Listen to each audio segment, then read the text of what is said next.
Perang dan penaklukan Makkah. Ibnul Qayyim berkata, ini merupakan penaklukan terbesar yang dengannya Allah memuliakan agama, rasul, para prajurit dan pasukannya yang dapat dipercaya, yang dengan penaklukan ini pula dia menyelamatkan negeri dan rumahnya yang telah dijadikan petunjuk bagi semesta alam, menyelamatkan dari cengkeraman tangan orang-orang kafir dan musyrik. Ini merupakan penaklukan dan sekaligus kemenangan yang telah dikabarkan penduduk langit, yang kemudian semua manusia masuk ke dalam agama Allah secara berbondong-bondong sehingga wajah bumi berseri-seri memancarkan cahaya dan keceriaan. Latar belakang peperangan. Di bagian terdahulu sudah dipaparkan tentang salah satu klausul perjanjian Hudaibiyah, bahwa siapa yang ingin bergabung ke pihak Muhammad dan membuat perjanjian, maka dia boleh melakukannya.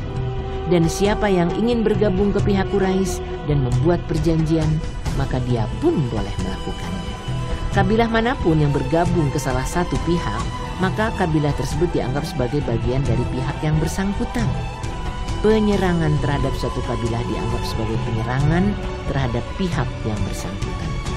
Atas dasar klausul ini, maka Khuza'ah bergabung ke pihak Nabi SAW, sedangkan Bani Bakr bergabung ke pihak Quraisy, sehingga masing-masing dari dua kabilah ini merasa aman dari gangguan pihak lain. Semasa jahiliyah, dua kabilah ini saling bermusuhan dan saling menyerang. Setelah Islam datang dan terjadi gencatan senjata di Hudaibiyah, serta masing-masing mulai merasa aman dari gangguan pihak lainnya, kesempatan ini justru digunakan Bani Bakr untuk melampiaskan dendam lama terhadap Khuza'ah. Naufal bin Muawiyah Ad-Daili bersama segolongan orang dari Bani Bakr melakukan serangan mendadak pada malam hari terhadap Bani Khuza'ah yang sedang berada di mata air mereka. Al-Watir dalam serangan mendadak ini, dia bisa menghabisi beberapa orang Bani Khuza'ah. Kedua belah pihak bertempur seru.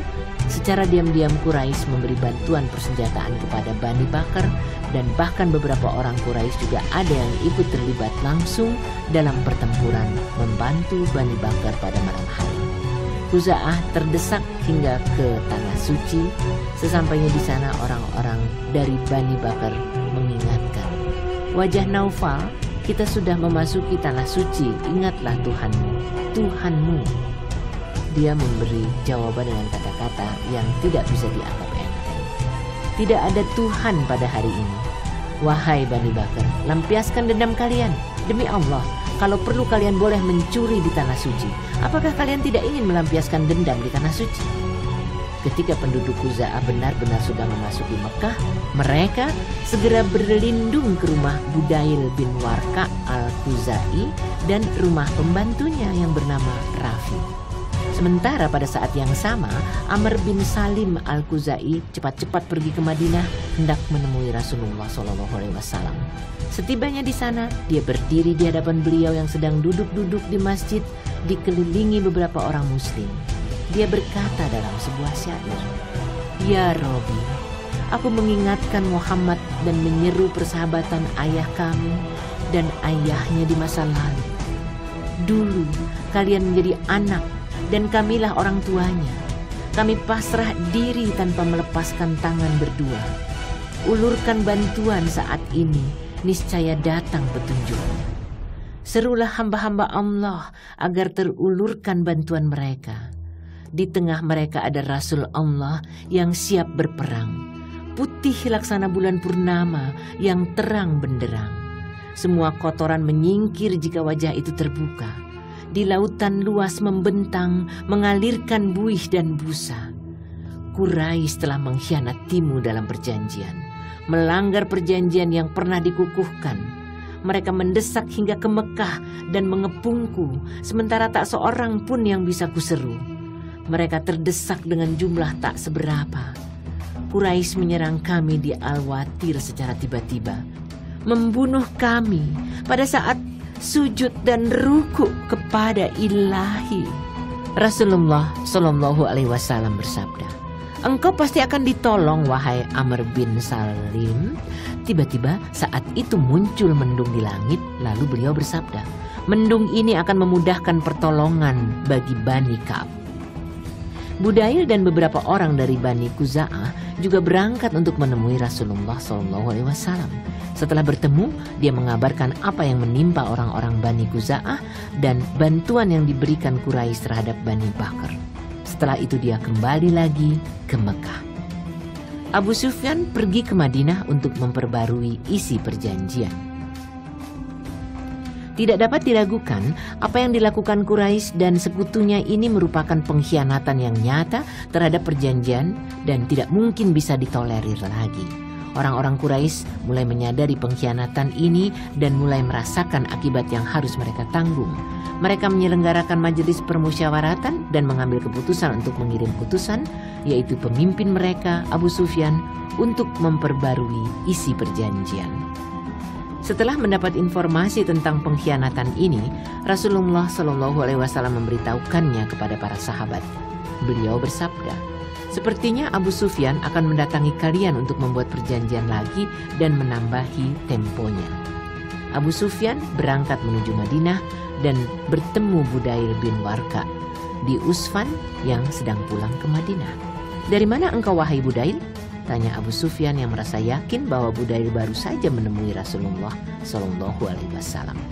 Aku dan beberapa orang dari Khuza'ah ini baru saja dari pesisir pantai dan perkampungan di lembah itu. Jawab Budail berbohong. Tidakkah engkau menemui Muhammad? Tanya Abu Sufyan. Tidak, jawab Budail.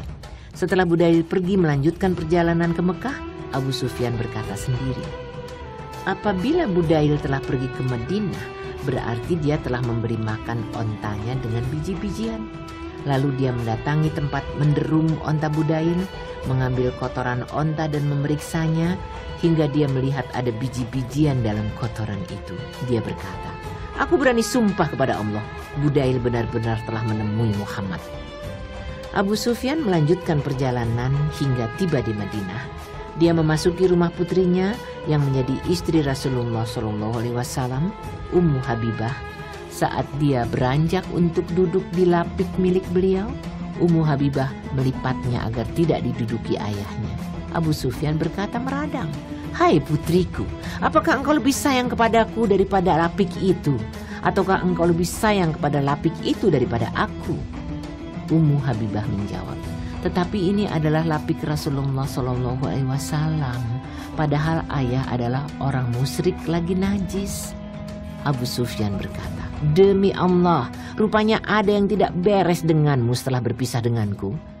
Kemudian Abu Sufyan menemui Rasulullah SAW dan berbicara panjang lebar kepada beliau. Tetapi beliau sama sekali tidak menanggapinya. Kemudian dia menemui Abu Bakar dan berbicara kepadanya, meminta agar Abu Bakar mau berbicara kepada beliau. Namun Abu Bakar berkata, aku tidak sudi melakukannya. Kemudian Abu Sufyan menemui Umar bin Al-Khattab dan berbicara dengannya. Umar berkata, layakkah aku memintakan pertolongan bagi kalian kepada Rasulullah SAW?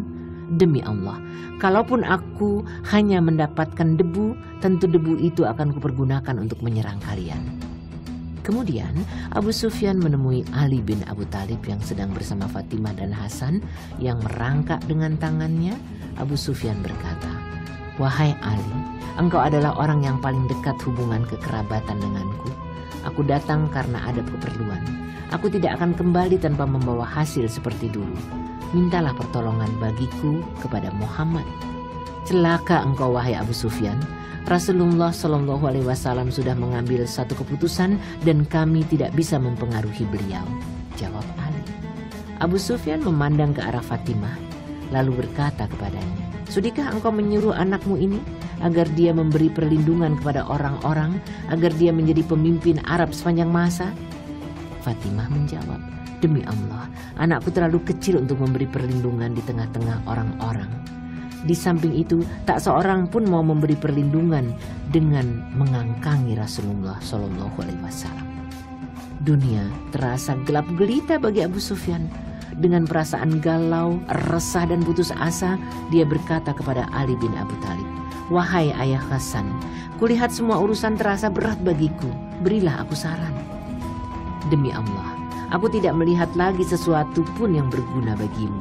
Bukankah engkau pemimpin Bani Kinanah? Bangkitlah dan berilah perlindungan di antara orang-orang, kemudian pulanglah ke tempatmu." "Apakah menurutmu hal itu berguna bagiku?" tanya Abu Sufyan. "Demi Allah, aku juga tidak yakin, tetapi aku tidak melihat selain yang itu," jawab Ali. Lalu Abu Sufyan berdiri di masjid lalu berkata, "Wahai semua orang, aku telah memberi perlindungan di antara orang-orang." Lalu dia naik ontanya dan beranjak pergi. Setelah tiba di tengah-tengah orang-orang Quraisy, mereka bertanya kepada Abu Sufyan, "Apa yang terjadi di belakangmu?" Abu Sufyan menjawab, "Aku sudah menemui Muhammad dan berbicara panjang lebar dengannya. Demi Allah, dia sama sekali tidak menanggapiku. Kemudian aku menemui Abu Kahafah atau Abu Bakar, tetapi juga tidak banyak membantuku. Kemudian aku menemui Umar bin Al-Khattab. Aku mendapatkan dialah musuh yang paling dekat. Kemudian aku menemui Ali dan aku mendapatkan dialah orang yang paling lemah lembut. Dia memberiku masukan tentang apa yang seharusnya kulakukan. Demi Allah, aku tidak tahu adakah yang berguna bagiku atau tidak." "Apa yang diperintahkannya?" tanya mereka. "Dia menyuruhku agar aku memberi perlindungan kepada orang-orang, maka sarannya itu aku lakukan," jawab Abu Sufyan. "Apakah Muhammad juga memberi perlindungan?" tanya mereka. "Tidak," jawabnya. "Celaka kau, orang itu semakin mempermainkan dirimu." "Tidak, demi Allah, hanya itulah yang bisa kuperbuat," jawab Abu Sufyan. Bersiap-siap untuk perang dan usaha merahasiakannya. Diambilkan dari riwayat At-Tabarani bahwa 3 hari sebelum ada informasi tentang pelanggaran perjanjian oleh pihak Quraisy, Rasulullah SAW memerintahkan Aisyah untuk mempersiapkan peralatan bagi beliau. Tak seorang pun yang mengetahui hal ini. Lalu Abu Bakar datang ke rumah Aisyah dan bertanya, "Wahai putriku, untuk apa peralatan ini?" "Demi Allah, aku tidak tahu," jawab Aisyah. "Demi Allah, yang seperti ini hanya terjadi pada perang Bani Al-Asfar. Kemana yang hendak dituju Rasulullah?" "Demi Allah, aku tidak tahu," jawab Aisyah. Pagi-pagi pada hari ketiga, Amr bin Salim Al-Khuzai datang bersama 40 orang penunggang lalu melantunkan syair tadi. Dengan begitu orang-orang yang telah mengetahui telah terjadi pelanggaran terhadap perjanjian. Setelah Amr datang pula Budail dan disusul Abu Sufyan, sehingga mereka semakin yakin kabar tentang hal itu. Lalu Rasulullah SAW memerintahkan agar semua orang melakukan persiapan dan memberitahukannya bahwa sasarannya adalah Mekah. Beliau bersabda, "Ya Allah, buatlah Quraisy tidak melihat dan tidak mendengar kabar aku tiba di sana secara tiba-tiba." Untuk lebih menjaga misi kerahasiaan, Rasulullah SAW mengutus satuan pasukan sebanyak 80 orang yang dipimpin oleh Abu Qatadah bin Rab'i ke suatu perkampungan yang terletak antara Zulkasyaf dan Zulmarwah pada awal bulan Ramadan 8 Hijriah agar ada anggapan bahwa beliau hendak menuju ke tempat tersebut. Mereka juga diperintahkan untuk menyiarkan kabar itu. Setelah mereka tiba di tempat yang sudah diperintahkan, maka beliau akan berangkat ke Mekah dan mereka diperintahkan untuk menyusul. Sementara pada saat itu, Hatib bin Abi Balta'ah menulis surat yang hendak dikirimkan kepada Quraisy yang isinya mengabarkan keberangkatan Rasulullah SAW ke sana. Surat itu diberikan kepada seorang wanita dan dia juga memberinya sejumlah upah agar surat tersebut disampaikan kepada Quraisy. Setelah surat disembunyikan di gedungan rambutnya, wanita itu pun berangkat. Pada saat yang sama, Rasulullah SAW mendapat kabar dari langit tentang apa yang dilakukan Hatib bin Abu Balta'ah. Beliau langsung mengutus Ali dan Al-Mikdad seraya bersabda, "Segeralah pergi hingga kalian tiba di Rudahkah. Di sana ada seorang wanita yang membawa selembar surat yang ditujukan kepada Quraisy." Maka keduanya berangkat dan memacu kudanya kencang-kencang hingga mereka dapat menyusul wanita itu di tempat tersebut. Mereka memintanya berhenti sambil berkata, "Engkau sedang membawa sepucuk surat." "Aku tidak membawa sepucuk surat pun," jawab wanita itu. Mereka berdua memeriksa hewan tunggangannya, namun tidak mendapatkan apa yang dicari. Ali berkata, "Aku bersumpah demi Allah, Rasulullah SAW tidak bohong. Begitu pula kami. Demi Allah, engkau mengeluarkan surat itu ataukah kami benar-benar akan menelanjangimu?" Setelah tahu kesungguhan Ali, wanita itu berkata, "Kalau begitu berpalinglah dariku." Mereka berdua memalingkan pandangan, lalu wanita itu melepaskan gelungan rambutnya dan mengeluarkan sepucuk surat. Kemudian menyerahkannya kepada mereka berdua. Surat itu diserahkan kepada Rasulullah SAW yang di dalamnya tertulis, "Dari Hatib bin Abu Balta'ah kepada Quraisy." Kelanjutan isinya mengabarkan niat keberangkatan Rasulullah SAW. "Apa ini wahai Hatib?" tanya beliau setelah memanggilnya. "Jangan terburu menuduhku wahai Rasulullah. Demi Allah aku adalah orang yang beriman kepada Allah dan Rasul-Nya. Aku tidak murtad dan tidak mengubah agamaku. Dulu aku adalah seorang anak angkat di tengah Quraisy. Aku bukanlah apa-apa bagi mereka. Di sana aku mempunyai keluarga, kerabat, dan anak. Sementara itu tidak ada kerabatku yang bisa melindungi mereka. Padahal orang-orang yang bersama engkau mempunyai kerabat yang bisa melindungi mereka. Karena itu, aku ingin ada kerabat yang bisa melindungi keluargaku di sana." Umar bin Al-Khattab berkata, "Wahai Rasulullah, biarkan aku memenggal lehernya, karena dia telah mengkhianati Allah dan Rasul-Nya serta bersikap munafik." Rasulullah SAW menjawab, "Sesungguhnya dia pernah ikut dalam perang Badar. Lalu bagaimana engkau bisa mengetahui hal itu, wahai Umar? Boleh jadi Allah telah mengetahui isi hati orang-orang yang ikut dalam perang Badar." Lalu beliau bersabda lagi, "Berbuatlah sesuka kalian, karena kesalahan kalian sudah diampuni." Kedua mata Umar meneteskan butir-butir air mata seraya berkata, "Allah dan Rasul-Nya lebih mengetahui." Begitulah Allah mencekal setiap mata-mata hingga tak ada sedikit informasi pun yang didengar Quraisy tentang persiapan orang-orang Muslim untuk berperang.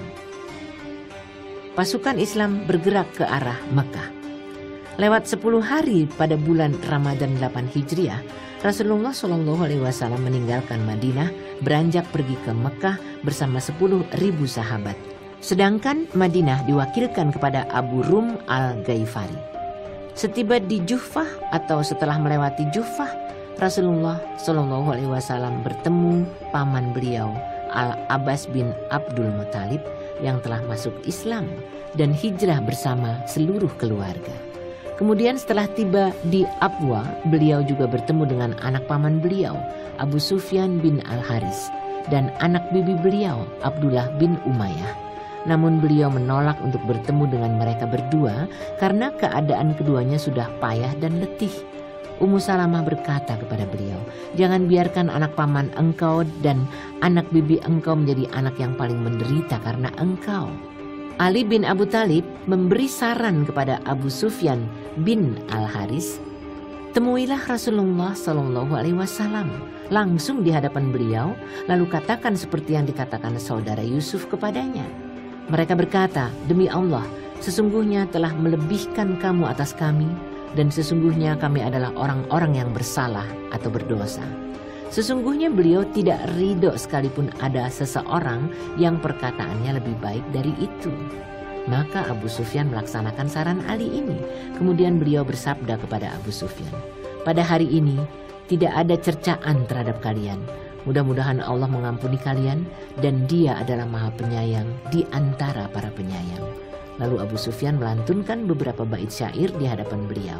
Di antaranya, "Demi aku dulu yang pernah membawa bendera agar pasukan Muhammad dapat dikalahkan pasukan Lata, laksana pengelana yang kebingungan di malam yang pekat. Begitulah waktuku saat aku dituntun dan mendapat petunjuk. Seseorang memberiku petunjuk dan menghelaku ke jalan Allah, sekalipun dahulu aku selalu mengusir dan mencegah." Lalu beliau memukul dadanya sambil berkata, "Engkau dulu mengusirku dengan gigih." Pasukan Islam singgah di Mar Az-Zahran. Rasulullah SAW melanjutkan perjalanan dalam keadaan puasa. Begitu pula semua orang hingga tiba di Al-Qadid, sebuah mata air yang terletak antara Usfan dan Al-Qadid. beliau berbuka di sana bersama orang-orang yang bergabung bersama beliau. Setelah itu, beliau melanjutkan perjalanan hingga tiba di Mar Az-Zahran. Beliau memerintahkan pasukan untuk berhenti dan mereka pun menyalakan api unggun. Beliau mengangkat Umar bin Al-Khattab sebagai penjaga. Abu Sufyan di hadapan Rasulullah dan keislamannya. Setelah pasukan muslimin singgah di Mar Az-Zahran, Al-Abbas berputar-putar mencari kayu bakar atau menjumpai seseorang yang bisa memberi kabar kepada beberapa orang Quraisy agar mengatur keamanan sebelum beliau masuk Mekah. Dia berputar-putar sambil menunggang bakhal milik beliau yang berwarna putih. Allah menjadikan orang-orang Quraisy tidak mendengar kabar ini, sekalipun sebenarnya mereka selalu bersikap waspada. Abu Sufyan juga berputar-putar mencari informasi bersama Hakim bin Hizam dan Budail bin Zarqa. Al-Abbas berkata, "Demi Allah, ketika aku menunggang bakhal beliau itulah, aku mendengar suara Abu Sufyan dan Budail bin Zarqa yang sedang berbincang-bincang." Abu Sufyan berkata, "Sekalipun tidak pernah kulihat nyala api dan pasukan yang seperti ini." Budail menyahut, "Demi Allah, ini adalah Khuza'ah, mereka telah dibakar api peperangan." Abu Sufyan berkata, "Khuza'ah lemah dan sedikit jumlahnya jika dibandingkan dengan nyala api dan pasukan sebesar ini." Al-Abbas berkata, "Setelah aku yakin benar itu adalah suaranya, maka aku bertanya, apakah itu Abu Hanzalah?"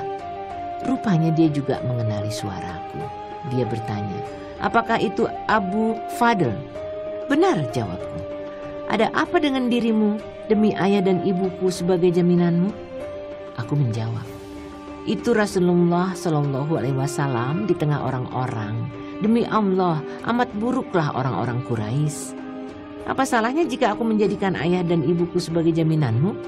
tanya Abu Sufyan. Aku berkata, "Demi Allah, jika beliau mengalahkanmu, niscaya beliau akan memenggal lehermu. Naiklah ke atas punggung bakhal ini agar aku dapat membawamu ke hadapan Rasulullah Shallallahu Alaihi Wasallam, lalu mintalah jaminan keamanan kepada beliau." Maka Abu Sufyan naik di belakangku, sedangkan kedua temannya kembali ke tempat semula. Setiap kali aku lewat di dekat nyala api orang-orang muslim, mereka mengajukan pertanyaan, "Siapa ini?" Setelah tahu bakhal Rasulullah Shallallahu Alaihi Wasallam yang kunaiki dan aku berada di atas punggungnya, mereka berkata, "Rupanya paman Rasulullah Shallallahu Alaihi Wasallam yang sedang menunggang bakhal beliau." Ketika aku melewati nyala api Umar bin Al-Khattab, dia bertanya, "Siapa ini?" Lalu dia menghampiriku. Saat dia melihat Abu Sufyan berada di belakangku, dia berkata, "Hai Abu Sufyan, musuh Allah. Segala puji bagi Allah yang telah menundukkan dirimu tanpa suatu perjanjian pun." Kemudian dia beranjak ke arah Rasulullah Shallallahu Alaihi Wasallam untuk memperingatkan beliau. Aku menghela bakhal hingga dapat mendahului Umar. Aku segera turun dari punggung bakhal dan masuk ke tempat beliau.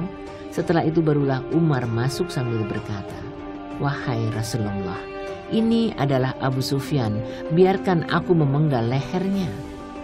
Aku berkata, "Wahai Rasulullah, aku telah melindunginya." Kemudian aku mendekat lagi ke arah beliau dan kukatakan, "Demi Allah, tak seorang pun boleh berbicara dengannya pada malam ini kecuali aku."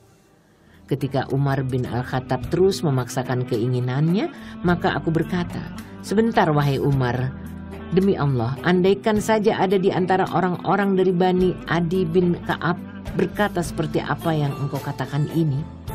"Sebentar wahai Abbas," kata Umar. "Demi Allah, keislamanmu benar-benar telah kucintai daripada keislaman Al-Khattab.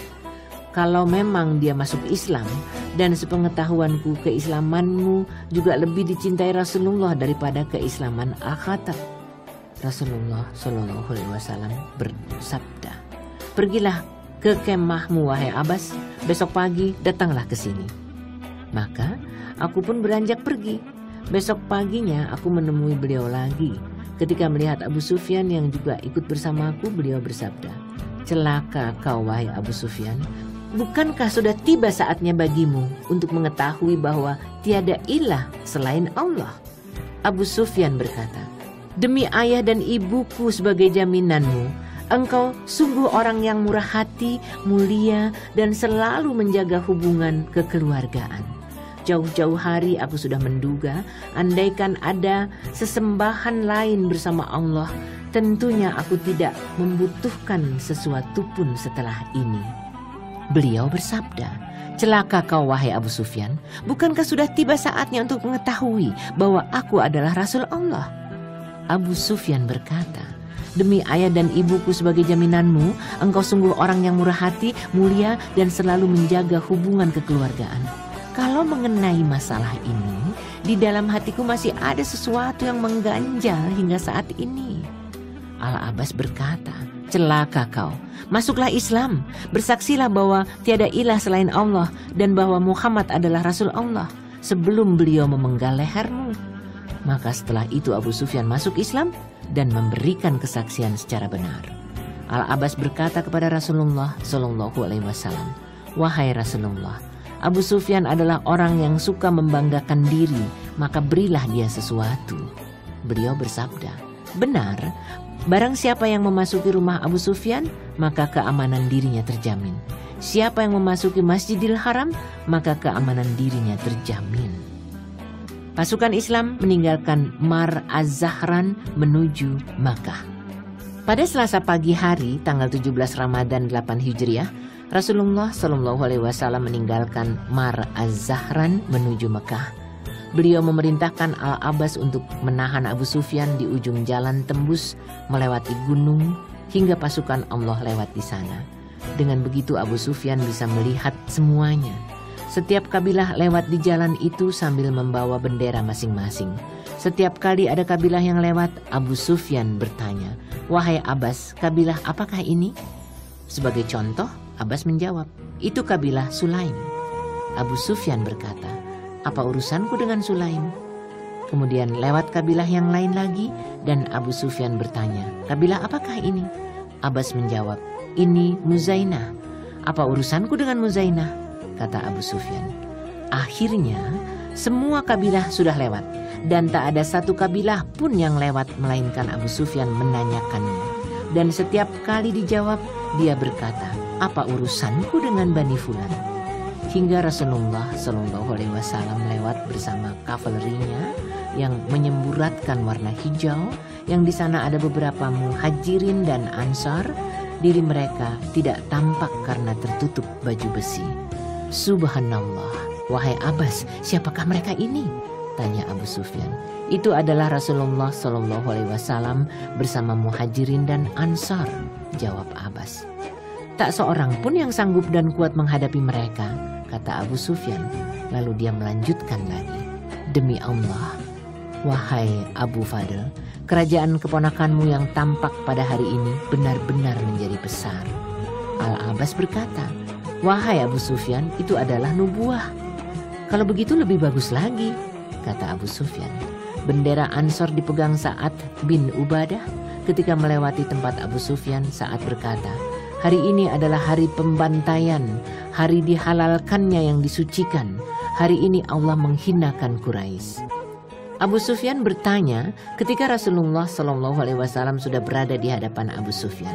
Wahai Rasulullah, apakah engkau tidak mendengar apa yang dikatakan Sa'ad? Apa yang dikatakannya? Beliau balik bertanya. Dia mengatakan begini dan begitu, jawab Abu Sufyan. Utsman bin Abdurrahman bin Auf berkata, wahai Rasulullah, kita tidak merasa aman selagi dia masih mempunyai kekuasaan di tengah Quraisy. Beliau menjawab, justru hari ini adalah hari diagungkannya Ka'bah dan dimuliakannya Quraisy oleh Allah. Kemudian beliau mengirim utusan untuk menemui Sa'ad agar dia menurunkan bendera dan menyerahkannya kepada anaknya Qais. Tetapi ternyata bendera itu tetap berada di tangan Sa'ad. Ada yang berpendapat bendera itu diserahkan kepada Az-Zubair. Orang-orang Quraisy berpencar menghindari pasukan Islam. Setelah Rasulullah SAW melewati Abu Sufyan, Al-Abbas berkata kepadanya, segeralah temui kaummu. Maka Abu Sufyan segera masuk Mekah dan berteriak dengan suara lantang, wahai orang Quraisy, itu Muhammad telah mendatangi kalian. Yang takkan sanggup kalian hadang. Barang siapa masuk ke rumah Abu Sufyan, maka dia akan aman. Istrinya, Hindun binti Utbah, menemuinya, memegangi kumisnya, lalu berkata, "Bunuhlah orang yang gendut dan gembrot. Sungguh amat buruk orang yang lebih dulu datang ke sini." Abu Sufyan menjawab, "Jangan kalian terperdaya dengan ucapan semacam ini. Sesungguhnya dia telah datang dengan kekuatan yang takkan mungkin sanggup kalian lawan. Barang siapa yang masuk ke rumah Abu Sufyan, maka dia akan aman." Mereka menyahut, "Semoga Allah memusuhimu. Apa yang berguna bagi kami dari rumah itu?" Abu Sufyan berteriak lagi, "Barang siapa menutup pintunya, maka dia aman. Barang siapa masuk masjid, maka dia aman." Orang-orang berpencar ke rumah masing-masing dan ada pula yang masuk masjid. Mereka berpencar dengan sikap terburu-buru. Di antara mereka ada pula yang berkata, "Kita hadapi mereka. Jika Quraisy masih mempunyai sesuatu yang bisa diandalkan, kita bergabung bersama mereka. Jika kita kalah, maka kita berikan apa yang diminta dari kita." Lalu beberapa orang Quraisy yang bodoh dan tidak berpikir secara bijaksana berhimpun bersama Ikrimah bin Abu Jahl, Safwan bin Umayyah, dan Suhail bin Amr Kandamah dengan maksud untuk memerangi orang-orang muslim. Di antara mereka juga ada seorang dari Bani Bakr yang bernama Hammas bin Qais yang bertugas mempersiapkan senjata untuk tujuan ini. "Mengapa engkau mempersiapkan senjata-senjata ini?" istrinya bertanya. "Untuk menghadapi Muhammad dan rekan-rekannya," jawab Hammas. "Demi Allah, tidak ada sesuatu pun yang mampu menghadapi Muhammad dan rekan-rekannya," kata istrinya. "Demi Allah, aku benar-benar berharap sebagian di antara mereka akan menjadikan dirimu sebagai pembantu," jawabnya. Lalu dia melantunkan syair, "Apabila mereka datang hari ini, aku tidak memiliki suatu alasan lagi. Inilah senjata yang komplit, pedang bergagang panjang, pedang bermata dua mengkilat dan amat tajam." Pasukan Islam berada di Zutua. Rasulullah SAW melanjutkan perjalanan hingga tiba di Zutua. Di sana beliau menundukkan kepala karena hendak menunjukkan ketundukan kepada Allah. Saat melihat kemenangan yang dianugerahkan Allah, jenggot beliau hampir menyentuh pelana. Di sini pula beliau membagi pasukan. Khalid bin Al-Walid ditempatkan di sayap kanan bersama Bani Aslam, Sulaim, Gifar, Muzainah, Zuhainah, dan beberapa kabilah Arab lainnya. Beliau memerintahkan pasukan Khalid ini masuk dari dataran rendah Mekah. Beliau bersabda, "Jika ada orang-orang Quraisy yang menghadang kalian, maka perangilah mereka dan tunggulah kedatanganku di Safa." Sedangkan Az-Zubair bin Al-Awam ada di sayap kiri, membawa bendera Rasulullah SAW dan memerintahkannya agar masuk Mekah dari dataran tinggi, tepatnya dari arah Qada. Beliau memerintahkan untuk menancapkan benderanya di Al-Hajun dan tidak boleh meninggalkan tempat itu hingga beliau tiba di sana. Sementara Abu Ubaidah bersama beberapa orang tanpa membawa senjata diperintahkan untuk masuk langsung ke tengah lembah hingga masuk Mekah di depan Rasulullah SAW. Pasukan Islam masuk Mekah. Masing-masing satuan pasukan Islam bergerak melewati jalan yang telah ditetapkan untuk masuk Mekah. Siapapun yang menghadang Khalid bin Al-Walid dan rekan-rekannya tentu dilibas. Dalam peristiwa ini, 2 rekan Khalid gugur, yaitu Kurs bin Jabir Al-Fihri dan Khunais bin Khalid bin Rabi'ah. Keduanya tersesat dari induk pasukan sehingga melewati jalan lain yang tidak semestinya, lalu keduanya dibunuh orang-orang Quraisy. Orang-orang Quraisy yang bodoh dan sedang berkumpul di Khandamah berhadapan dengan Khalid. Lalu terjadi pertempuran sebentar, sehingga Khalid dapat membunuh 12 orang musyrikin. Karena terdesak, mereka pun melarikan diri. Hammas bin Qais yang tadinya mempersiapkan senjata juga melarikan diri, masuk ke dalam rumahnya sambil berkata kepada istrinya, "Cepat tutup pintu rumahku." "Lalu apa artinya yang pernah engkau katakan?" tanya istrinya. Dia menjawab dalam sebuah syair, "Andaikan kau tahu saat tiba di Khandamah, saat Safwan angkat kaki begitu juga Ikrimah, pedang orang-orang mukmin teracung ke arah kita, membabat setiap batang leher dan kepala. Tiada terdengar kecuali suara para pahlawan. Mereka mengaum seperti singa dalam barisan. Khalid bin Al-Walid terus memasuki Mekah dan menunggu kedatangan Rasulullah SAW di Safa. Sedangkan Az-Zubair terus merengsek hingga dapat menancapkan bendera di Al-Hujun, di tempat dilakukannya sujud saat penaklukan, dan tetap berada di sana hingga Rasulullah SAW tiba di tempat itu. Rasulullah masuk Masjidil Haram dan membersihkannya dari berhala. Selanjutnya Rasulullah SAW bangkit bersama Muhajirin dan Ansar hingga masuk masjid. Beliau menghampiri Hajar Aswad, menciumnya, bertawaf di sekeliling Ka'bah sambil memegang busur. Sementara di sekitar Ka'bah pada waktu itu ada 360 berhala. Beliau cukup menunjuk dengan busurnya ke arah berhala-berhala itu sambil mengucapkan ayat. وَقُلْ جَاءَ الْحَقُّ وَزَهَقَ الْبَاطِلُ إِنَّ الْبَاطِلَ كَانَ زَهُوقًا.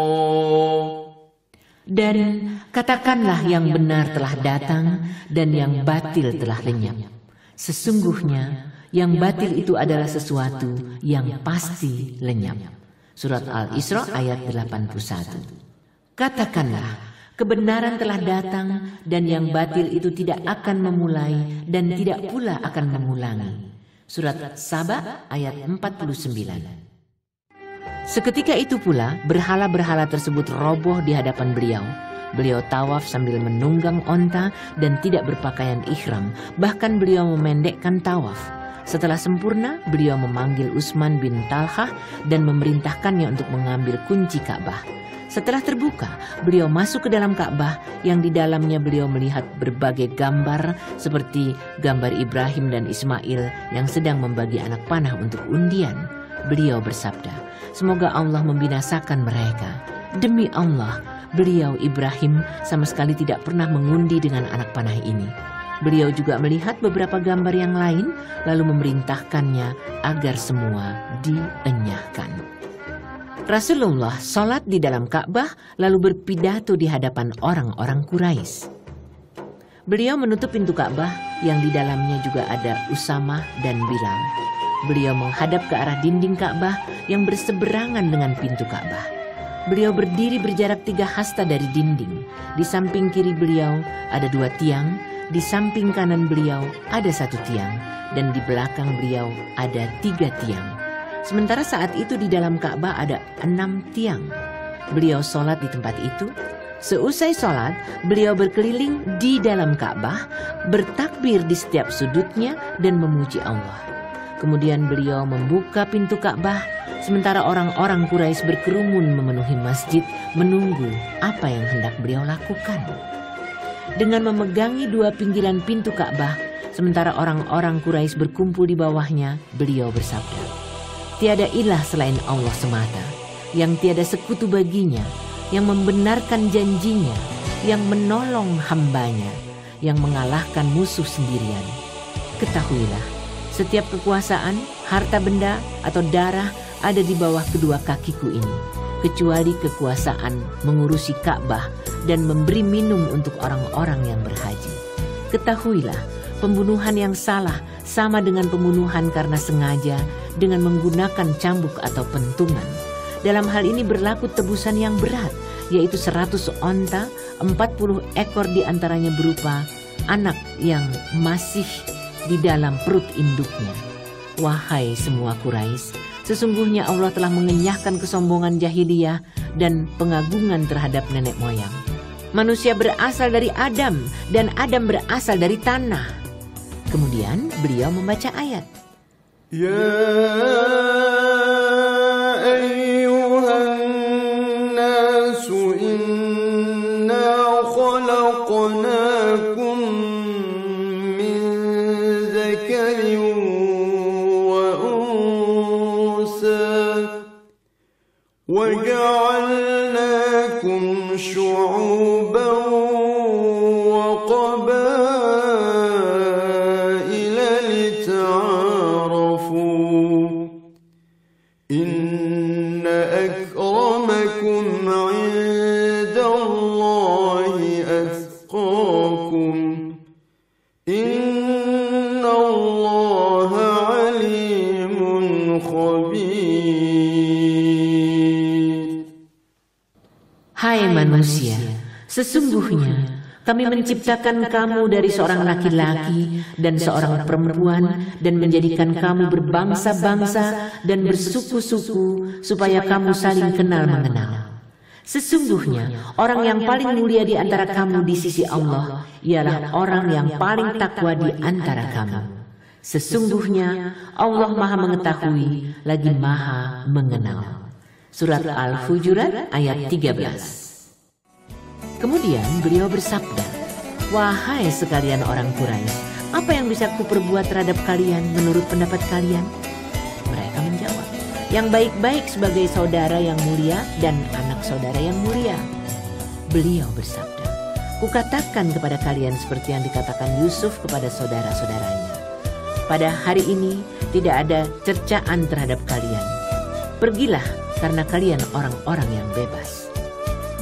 Kunci Ka'bah diserahkan kepada orang yang berwenang. Saat Rasulullah SAW sedang duduk di dalam masjid, Ali bin Abu Thalib menghampiri beliau sambil memegang kunci Ka'bah dan berkata, "Wahai Rasulullah, serahkanlah kewenangan menjaga Ka'bah kepada kami bersama kewenangan memberi minum kepada orang-orang yang haji. Salawat Allah semoga dilimpahkan kepada engkau." Dalam suatu riwayat disebutkan bahwa yang berkata seperti itu adalah Al-Abbas. Beliau bertanya, "Mana Utsman bin Talha?" Setelah Utsman bin Talha dipanggil dan menghadap, beliau bersabda, "Inilah kuncimu wahai Utsman. Hari ini adalah untuk berbuat kebaikan dan pemenuhan janji." Dalam riwayat Ibnu Sa'd di dalam At-Tabaqat disebutkan bahwa beliau bersabda saat menyerahkan kunci kepada Utsman bin Talha, "Ambillah kunci ini sebagai pusaka yang abadi. Tidak ada yang merampasnya dari kalian kecuali orang yang zalim. Wahai Utsman, sesungguhnya Allah menyerahkan keamanan rumahnya kepada kalian. Ambillah dari apa yang diberikan kepada kalian dari rumah ini dengan cara yang ma'ruf." Bilal menyerukan azan di atas Ka'bah. Saat sholat pun tiba, maka Rasulullah SAW memerintahkan Bilal untuk naik ke atas Ka'bah dan menyerukan azan di sana.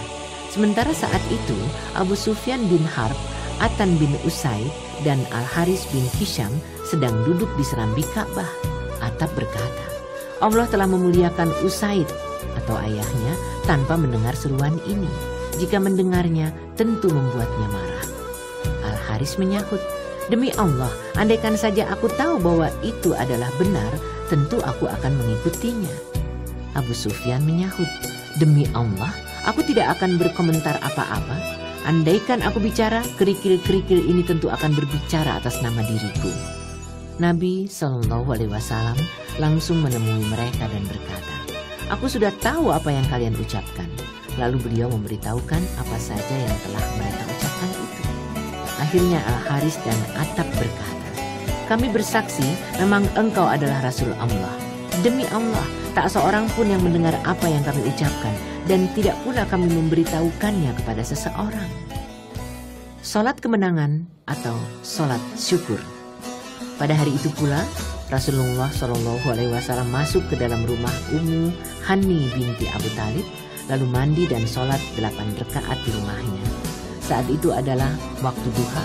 Banyak orang yang menduga itu adalah sholat duha, padahal itu adalah sholat kemenangan. Saat itu Ummu Hani memberi perlindungan kepada 2 orang musyrik dari keluarga besannya. Setelah mengetahui 2 orang musyrik itu, Ali bin Abu Thalib saudaranya hendak membunuh mereka berdua. Ummu Hani cepat-cepat menutup pintu rumahnya untuk melindungi mereka berdua.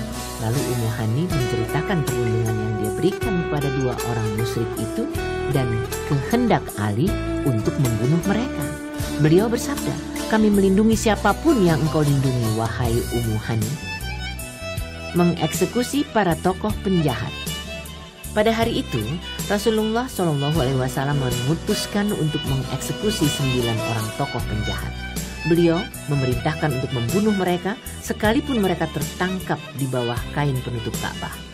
9 orang itu adalah Abdul Uzza bin Khattal, Abdullah bin Abu Sar, Ikrimah bin Abu Jal, Al-Haris bin Nufail bin Wab, Mikyas bin Subabah, Habar bin Al-Aswad, 2 bidu wanita milik Ibnu Khattal yang isi nyanyiannya selalu mencaci maki diri beliau dan Sarah, budak sebagian Bani Abdul Muthalib yang membawa surat Hatib bin Abu Balta'ah.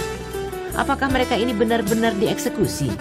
Tentang Abdullah bin Abu Sar, dia menemui Utsman bin Affan karena mereka berdua adalah saudara sesusuan. Abdullah meminta perlindungan kepada Utsman bin Affan, maka Utsman memintakan amnesti kepada beliau. Beliau diam cukup lama dan tidak menanggapi permintaan amnesti itu dengan harapan para sahabat segera menghampiri Abdullah bin Abu Sar dan membunuhnya.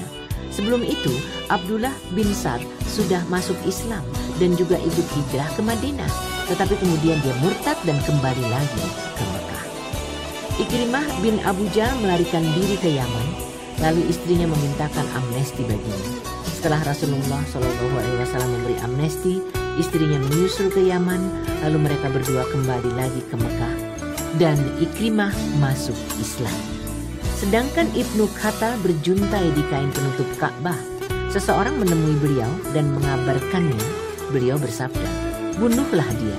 Maka orang itu membunuhnya.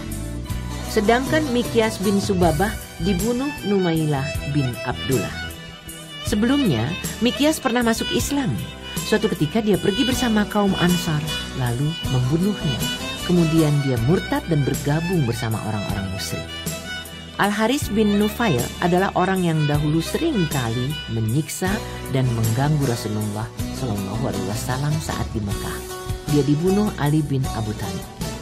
Habar bin Al-Aswad adalah orang yang dahulu pernah menghalang-halangi Zainab binti Rasulullah saat hendak hijrah ke Madinah. Dia mengguncang-guncangkan sekeduk yang ditunggangi Zainab hingga putri beliau itu jatuh ke atas tanah. Akibatnya dia keguguran. Pada saat penaklukan Mekah ini, dia berhasil melarikan diri, kemudian masuk Islam dan Islamnya menjadi bagus. Salah seorang dari 2 bidu wanita dibunuh sebagai perlindungan bagi yang lain, lalu dia masuk Islam. Sarah juga mendapat perlindungan, lalu masuk Islam. Menurut penuturan Ibnu Hajar, Abu Ma'syar menyebutkan bahwa di antara orang yang dijatuhi hukuman mati adalah Al-Harits bin At-Tulatil Al-Khuzai yang dibunuh Ali bin Abu Thalib.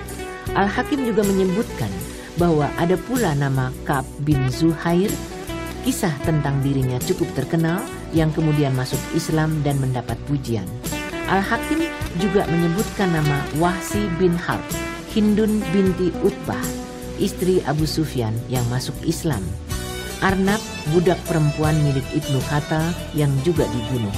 Ummu Sa'd yang juga dibunuh menurut riwayat Ibnu Ishaq. Jadi jumlah mereka yang dibunuh ada 8 orang laki-laki dan 6 orang perempuan.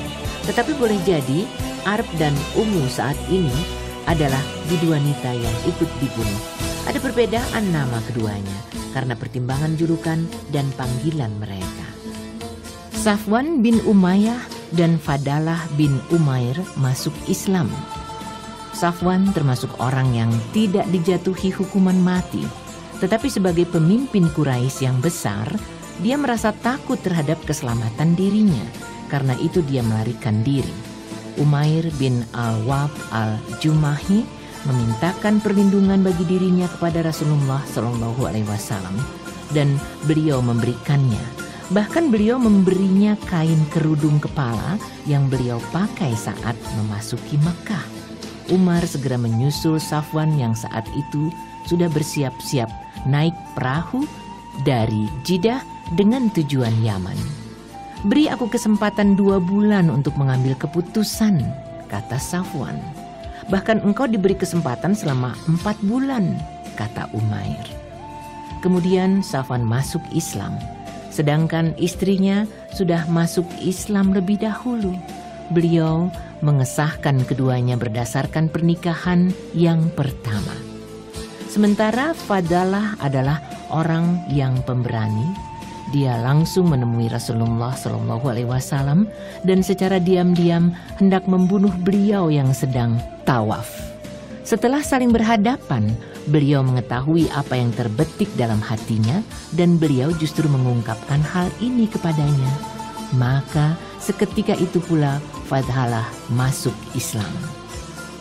Pidato Rasulullah pada hari kedua setelah penaklukan. Pada hari kedua setelah penaklukan, Rasulullah SAW berdiri di hadapan orang-orang untuk menyampaikan pidato. Beliau menyampaikan pujian kepada Allah dan mengagungkannya, kemudian bersabda, "Wahai sekalian manusia, sesungguhnya Allah telah menyucikan Mekah pada saat Dia menciptakan langit dan bumi. Mekah adalah tempat yang suci dengan kesucian Allah hingga hari kiamat. Tidak diperkenankan seseorang yang beriman kepada Allah dan hari akhirat untuk menumpahkan darah di dalamnya atau menebang pohon. Apabila ada seseorang yang menganggap bahwa ada keringanan bagi Rasulullah SAW untuk berperang, maka katakanlah, sesungguhnya Allah telah mengizinkan hal itu bagi Rasulnya dan tidak mengizinkan bagi kalian. Kesuciannya telah kembali pada hari ini seperti kesuciannya yang terdahulu. Hendaklah yang hadir di sini menyampaikan hal ini kepada siapapun yang tidak hadir." Dalam suatu riwayat disebutkan, tidak boleh menebang tumbuhannya, tidak boleh membawa pergi hasil buruannya, tidak memungut barang yang jatuh kecuali untuk mengumumkannya, dan tidak boleh memotong rumputnya. Al-Abbas berkata, "Wahai Rasulullah, kecuali pohon iskir, karena pohon itu digunakan sebagai tiang dan bahan rumah mereka." Beliau menjawab, "Kecuali pohon iskir."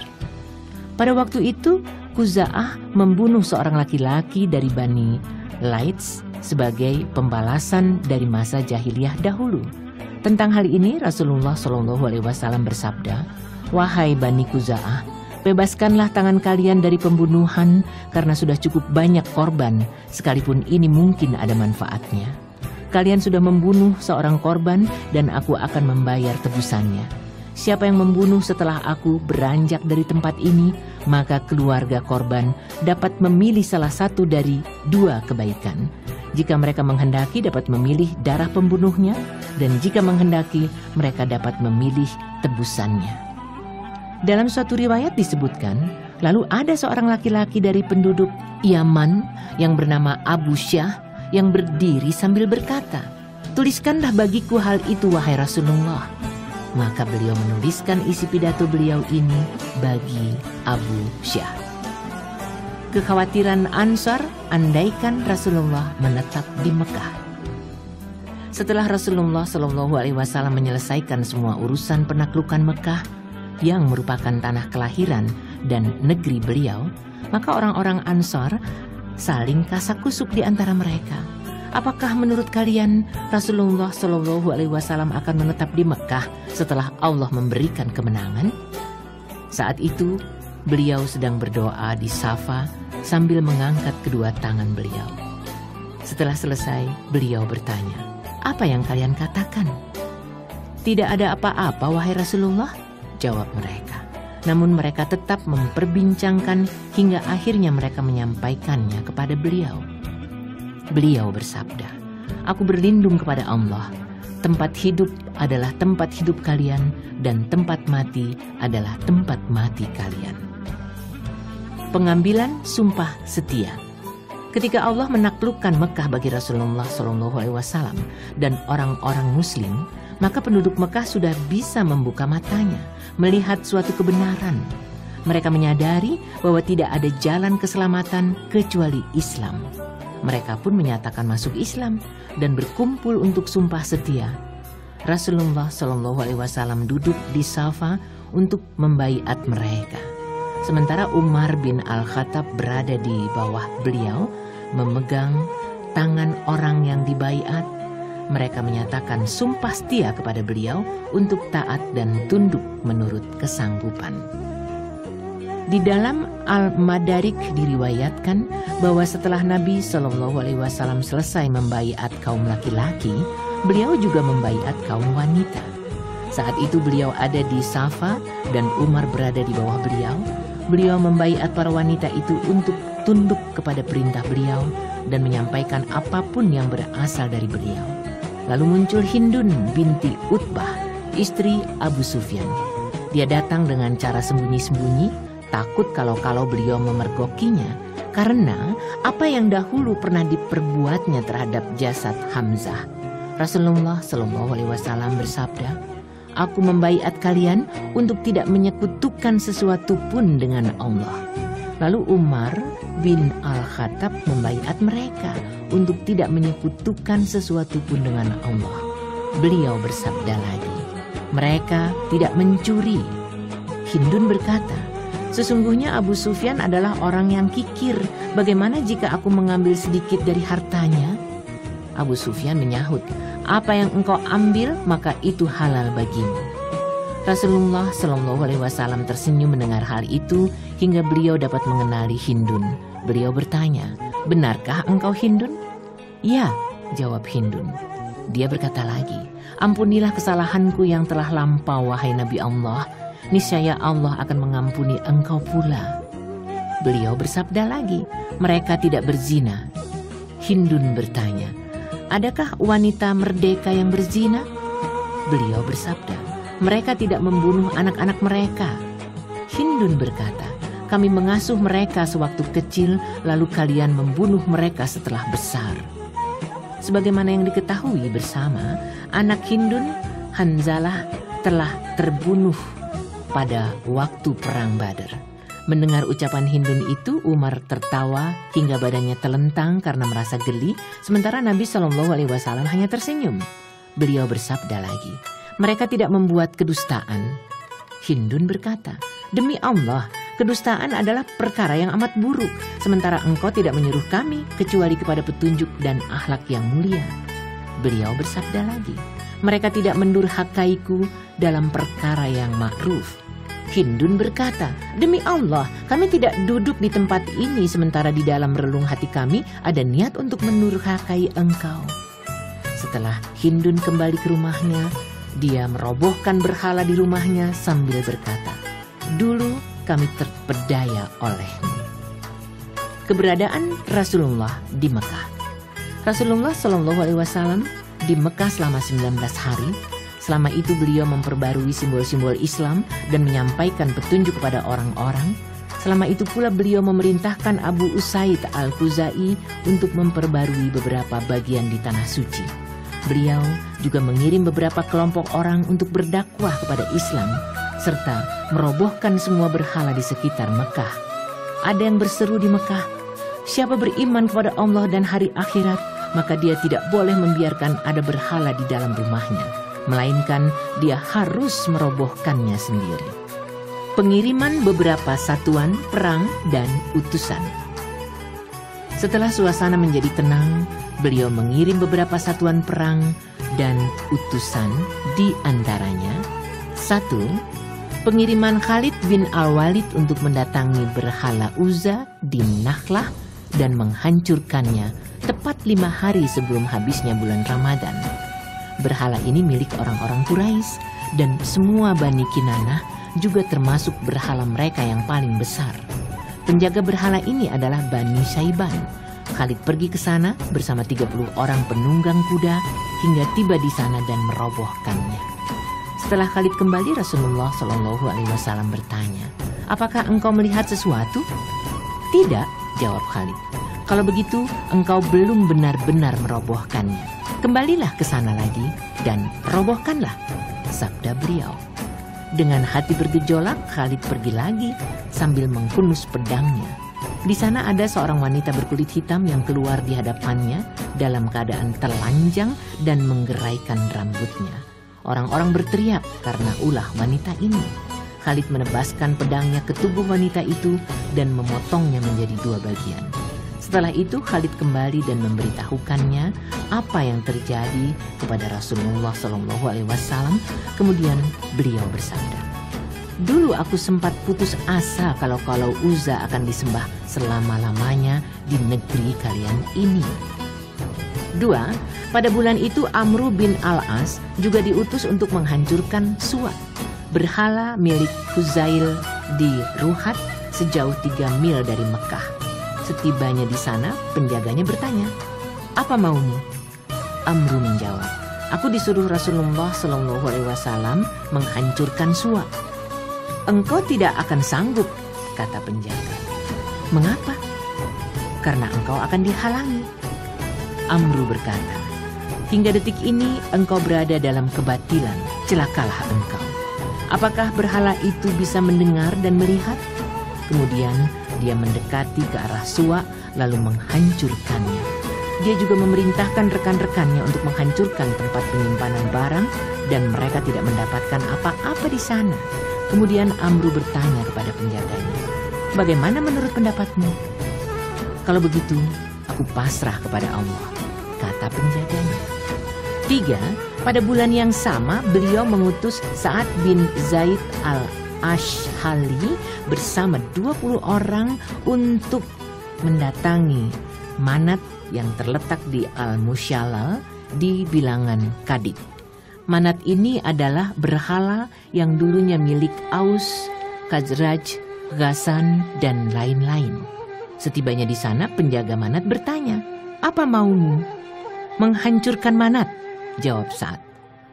"Terserah apa maumu," kata penjaga. Saat mendekati Manat, tiba-tiba muncul seorang wanita berkulit hitam yang telanjang sambil mengeraikan rambutnya, mendoakan kecelakaan sambil menepuk-nepuk dadanya. Penjaga berkata kepada wanita itu, "Manat sudah tidak bisa berbuat apa-apa lagi terhadap dirimu." Saat menghampiri wanita itu dan membunuhnya. Lalu dia mendekati berhala dan menghancurkannya.